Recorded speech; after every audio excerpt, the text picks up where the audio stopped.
Hi guys, welcome to furniture మరొక vlog. ఈ వ్లాగ్లో ఏంటంటే ఫస్ట్ ఒక షాప్లో ఈ సోఫా సెట్స్ అయితే ఆటోలో ఎక్కించేసిన తర్వాత ఇంకో సోఫా సెట్ అయితే వేరే షాప్కి అయితే వెళ్ళాము. అంటే నేను చెప్పాను కదా, ఒక సోఫా సెట్ ఒక దగ్గర, ఒక సోఫా సెట్ ఒక దగ్గర తీసుకున్నామని చెప్పాను కదా. అందుకని ఫస్ట్ ఒక దాంట్లో ఎక్కించేసిన తర్వాత ఇంకొక దగ్గరికి అయితే వెళ్ళాము. మేము వెళ్ళింది అయితే మార్నింగ్ 10 అయింది అనుకుంటా. అప్పుడే షాప్స్ అయితే ఓపెన్ చేస్తున్నారు. పట్టాలన్నీ కప్పే ఉన్నాయి, ఇంకా తీయలేదు.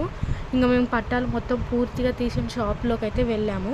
మీరు కొంచెం ఎండ టైం కాబట్టి ఆ టైంకి వెళ్ళాము. కొంచెం నార్మల్ టైం ఉన్నప్పుడు ఈవినింగ్ టైం అయితే వెళ్ళండి. 3 to 4 అలా, లేకుంటే 4, 5కి అలా వెళ్ళారనుకో మీకు అన్నీ క్లారిటీగా కనిపిస్తాయి. మీకు ఎక్కడ నచ్చితే మీరు అక్కడైతే తీసుకోవచ్చు అనమాట. నేను ఇంకా ఆంటీతో డిస్కషన్ చేశాను. నాకైతే సోఫాలు అయితే చాలా బాగా నచ్చాయి. Thank you for watching. Like and share and subscribe to our channel.